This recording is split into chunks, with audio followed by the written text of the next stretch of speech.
Bismillah, alhamdulillah, wassalatu wassalamu ala rasulillah. Let's take two statements. The Messenger of Allah sallallahu alaihi wasallam said, there are two statements that are light for the tongue, heavy in the scales, and are dear to the merciful. Subhanallah wa bihamdihi, subhanallah al-azim.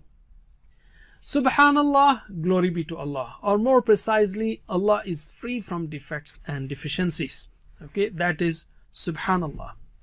Wa bihamdihi has four words in it. Wa means and, bi means with, hamd means all praise and thanks, wa bihamdihi and with his praise, he, his, wa bihamdihi and with his praise.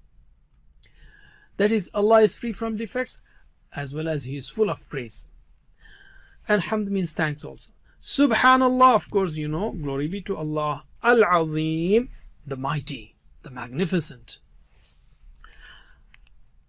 The first two words, Subhanallah wa bihamdihi, are explained earlier.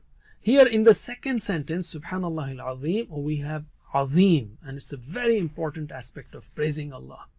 Allah is Azim, that means he, which implies his strength and power in his entity as well as in his attributes.